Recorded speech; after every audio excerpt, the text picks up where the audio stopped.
Hello everyone, this is Divya working as assistant professor in EEE department at St. Peter's Engineering College. So in this lecture, I want to explain about the time response analysis and how to locate the poles and zeros on the S-plane. So further here I'm explaining this concept by using a PPT.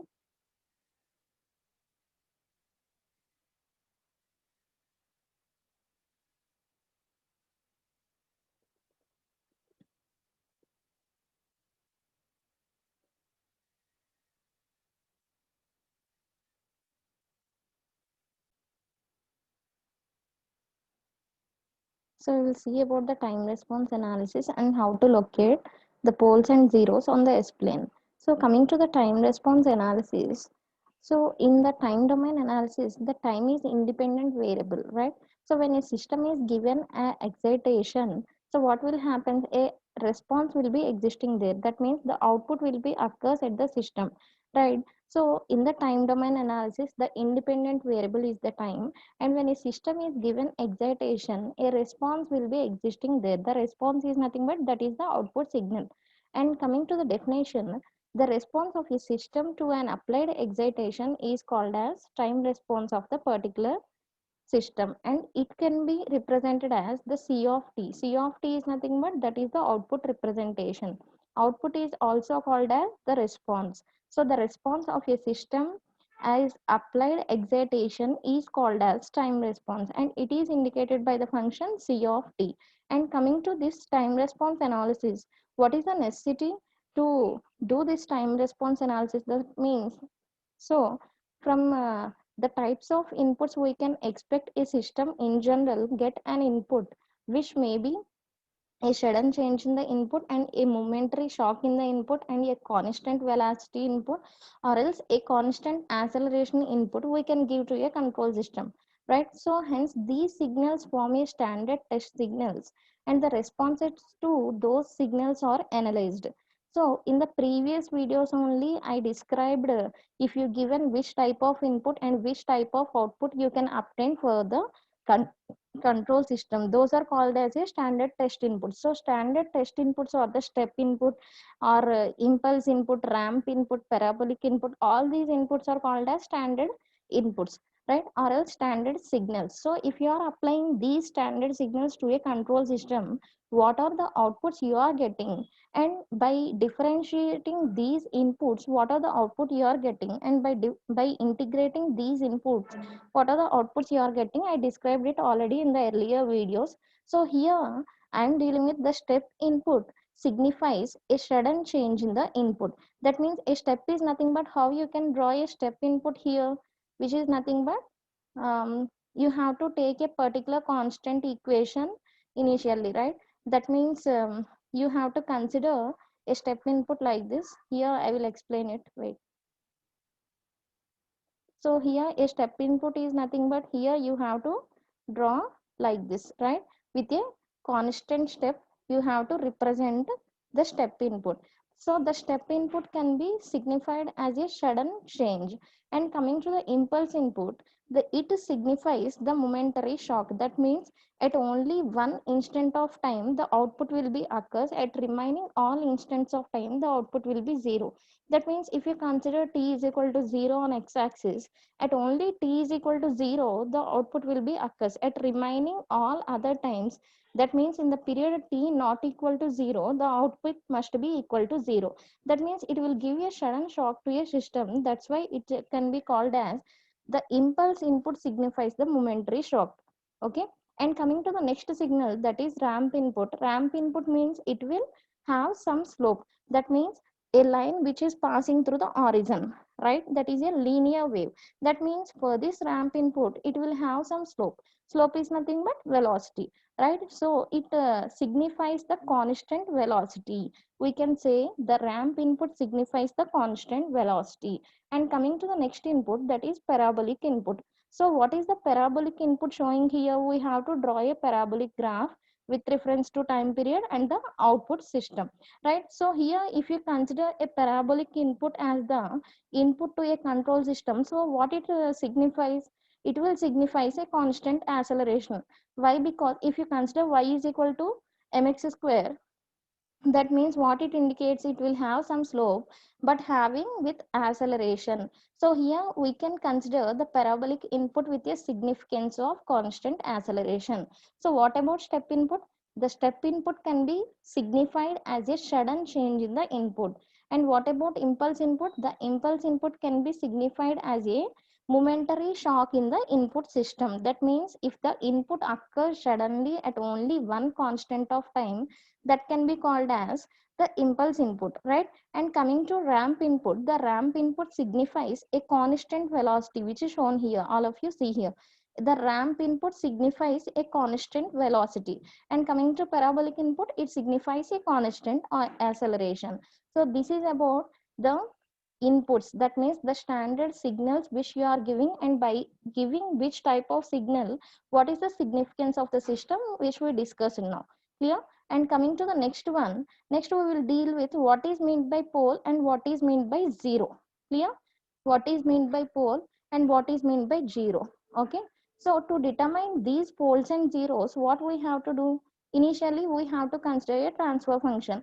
Again, the transfer function can be represented with a gain or transfer function. So the gain is nothing but the gain can be represented with g of s, right? That means g, capital G, in terms of S. S is nothing but the frequency domain or Laplace domain or S domain. So G of S is equal to C of S divided by R of S.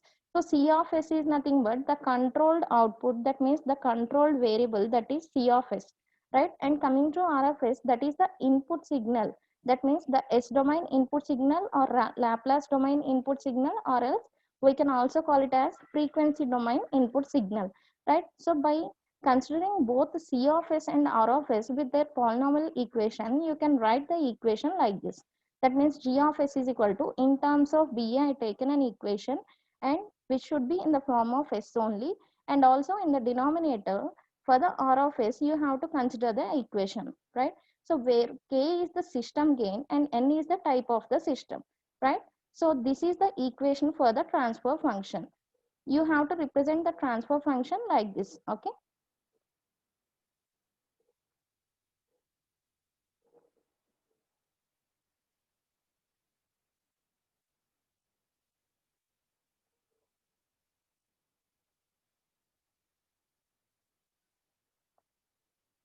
And coming to the next one, here the poles can be obtained by considering the magnitude of g of s becomes infinity after the substitution of value in the denominator of the system. Those values are called as poles. That means if you consider a transfer function, if the denominator becomes zero value, that means the overall value of modulus of g of s has to become infinity. If we substitute the value of s in the denominator, then those values of s can be called as poles of the particular system or else poles of the transfer function. So to obtain these poles, what I have to do here, what is the question given to you? That is, determine the poles of the given transfer function. So here I consider g of s is equal to s into s plus 2 into s plus 4 divided by s into s plus 3 into s plus 4, right? By considering the poles can be obtained by equating the denominator, which should be equal to 0. So here what is the denominator? S into s plus 3 into s plus 4, which should be equal to 0. So by equating this denominator to 0, I can obtain the individual equations as, here s means I can write it as s plus 0 or else s minus 0. So if I considered s plus 0 equal to 0, then what will be the equation for s? What will be the value for s? That is s is equal to 0, right? And what is the next equation? That is s plus 3 is equal to 0. If I consider s plus 3 is equal to 0, the value of s is equal to minus 3, right? If I consider s plus 4 is equal to 0, the value of s is equal to minus 4, right? So here what are the values I obtained for s? Those are 0, minus 3 and minus 4, right? So these are the poles representation for the given particular transfer function, for the given particular control system. So these poles can be represented as, here I have to consider S plane. S plane is nothing but, on the x-axis you have to represent sigma, and on the y-axis you have to represent j omega. These are real values and these are the imaginary values. So on positive y-axis you have to represent plus j omega, and on negative y-axis you have to represent minus j omega. And coming to positive x-axis, we have to take it as sigma, and coming to negative x-axis, you have to take it as minus sigma. Okay, so here coming to the positive x-axis, on the sigma axis we have to consider the values as 1 2 3 4 5 like that. And coming to the negative sigma axis, we have to consider -1 -2 -3 -4 and -5. We have to locate the points on the graph sheet. You have to take a normal graph sheet and you have to partition that graph sheet into four quadrants, like your x-axis and y-axis only. The x can be replaced with sigma, and minus x can be replaced with minus sigma, and j omega, that means the y can be replaced with j omega, and minus y can be replaced with minus j omega. So here I am taking only 1 unit difference between these ones. So you have to write the scale for normal graph also. Sigma is equal to 1 unit and j omega is equal to 1j unit. That means here the difference is 1j, right? So that's why I'm telling it as 1j. And coming to here, what are the poles we obtained here? By equating the denominator with 0, I obtained s is equal to 0, s equal to -3 and s equal to -4, right? So here I am substituting those values. That means I am locating, I am pointing those values on the s plane. If s is equal to 0 means that is the origin. So here I have to represent that point. So every time the poles must be represented with a cross mark as shown here. You have to represent the poles with a cross mark like this. So s is equal to 0 means here I represented the pole at s is equal to 0 with a cross mark. Okay. And coming to s is equal to, what is the second pole? That is s is equal to -3. So s is equal to -3 means -3 is a real value, right? So -3 you have to represent on minus sigma axis, that is here. So here also it is also pole, you have to represent it with cross mark like this, right? And what is the next pole? That is s is equal to -4. So here you have to represent the -4 with a cross mark like this. So here what you are doing? You are representing the poles on the s plane. So this is about the representation of poles on the x plane. On the s plane, you are representing all the poles which are given in the transfer function into the s plane. So after that one, we will see how to determine the zeros and how to locate all the zeros into the S plane. So for that reason, initially I am explaining about what is meant by zero, how we can define zeros. So the value of S for which the transfer function magnitude becomes 0 by substituting S value in the numerator itself is called as the zeros of the transfer function. That means when you are taking any S value, if you substituted this that s value in the numerator of the transfer function, if the overall magnitude of that gain, that means the magnitude of the transfer function, becomes 0, then that value of s can be called as the zero of the particular transfer function or zero of the control system. So here if the given the same problem like this, determine the zeros of the given transfer function. The transfer function which is given to you is g of s is equal to s into s plus 2 into s plus 4 divided by s into s plus 3 into s plus 4, right? So here if you consider s into s plus 2 into s plus 4 equal to 0, why? Because to obtain the zeros of the transfer function, what we have to do, we have to consider the numerator value which should be equal to 0. So here what is the numerator? That is s into s plus 2 into s plus 4. So here I consider this value must be equal to 0. So if I'm equating the numerator with 0, what will happen? S is equal to 0 and s is equal to -2, s is equal to -4, I can obtain. So here what are the values of 0 for particular transfer function which is given here? That is s is equal to 0, s is equal to -2 and s equal to -4, right? So now what I have to do, I have to represent these zeros on the s plane. So here I am considering the s plane as I explained earlier. So in the place of x, we have to consider sigma. In the place of minus x, we have to consider minus sigma. And in the place of y, we have to consider j omega. In the place of minus y, we have to consider minus j omega, right?